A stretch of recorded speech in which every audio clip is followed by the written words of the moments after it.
Government has been urged to scrap the financial burden and tedious processes involved for Africans in the diaspora seeking citizenship. The 25,000 cedi processing fee, DNA testing, and other requirements have been identified as major obstacles preventing many from reconnecting with their roots and settling permanently in Ghana. Speaking at a town hall meeting with Africans in the diaspora in Accra, a professor at the Institute of African Studies, University of Ghana, Nene Lomote Kudecha, called on government to reconsider these policies. He emphasized that easing these restrictions would enable more members of the diaspora to return and integrate without unnecessary hindrance. Professor Kudecha further noted that if Ghana's independence is symbolically tied to all Africans, both on the continent and in the diaspora, then the process of returning home should not come at such a high cost. Everything has a cost, but for us to put into perspective the amount that they would have to pay and for the reasons why they would have to pay that amount, I think it has to be reconsidered, because the reason why we are thinking about this issue is directly linked to the mandate that attended the establishment of the Ghanaian state. That we as a people decided that our freedom is linked with the freedom of every African on the continent, and by implication every African in any other part of the world. So if we now are in a position to scale this imperative to a higher level, I don't think it will have to come at a cost to our kin, who are still preparing to find their way back to where they belong. We can consider the benefits from the economic perspective, but the question is not about economics. The question is about the African regaining his or her pride of place in the history of the world. And it is not an imperative that is reducible to material gain or material benefits. Of course, there may be economic benefits, but that should not be the reason why we would have to do what we would have to do. It is a matter of regaining self-respect. It's about a matter of reconstructing what it means to be an African in the world. And it is about being proud of who we are, our history, and the future that we would have to fight for. It should not be always a matter of it is for economic benefit. No, it's about the dignity of being an African, which, as we speak, is dented.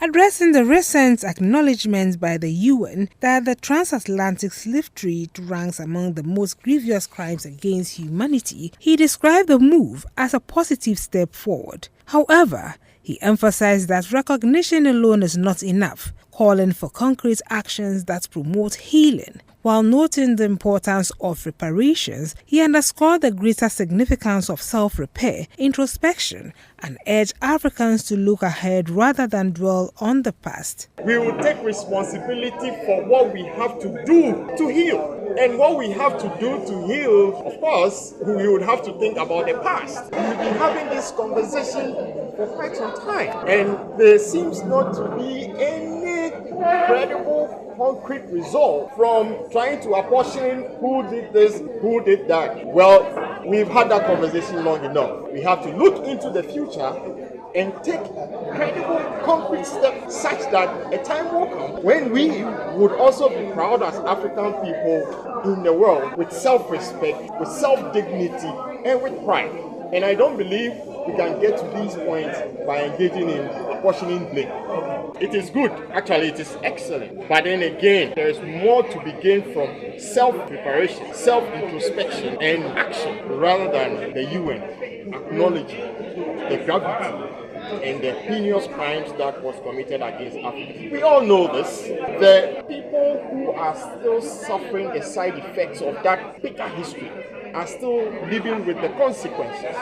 It will be good for us to ask for some form of reparation, but that is what you are asking. What then can you do for yourselves to disengage from the negative logics of our past? I think that is what we need to seriously consider rather than asking others to compensate us for a wrong study day. Money is important. Money is not everything. It's about the mindset, it's about the determination, it's about confidence in ourselves And it is belief in our ability and the power to mobilize across our differences in order to put up a very formidable front to give to ourselves what we deserve for ourselves. An associate professor at the Institute of African Studies, University of Ghana, Obenfo Obadele Kambon, expressed concern over the absence of diaspora representation at the Office of Diasporan Affairs. He described the situation as unfortunate, noting that those most affected by such policies have been excluded from the decision-making process. He reiterated concerns over the 25,000 fee and DNA requirements, stating that these conditions have become significant barriers for many who wish to return and settle in Ghana. There's a proverb that says,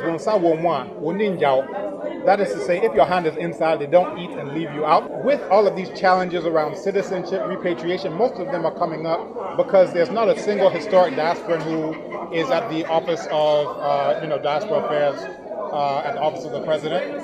What this means is that those who are most affected by the policies have absolutely no voice and no representation in these places. So what we actually need are systems, structures, infrastructure, and processes where we actually have representation based on a mandate. This means that the historic diasporans are actually selecting or electing those who are going to speak for them, and they actually have a voice where it comes to government decisions.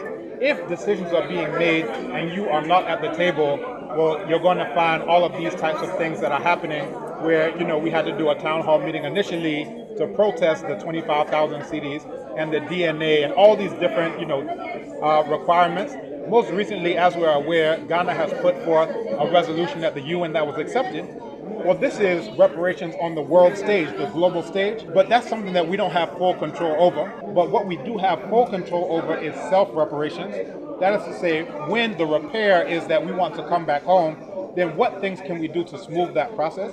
What can we do to remove the hurdles, remove the challenges? That was an associate professor at the Institute of African Studies, University of Ghana, Obenfo Obadele Kambon.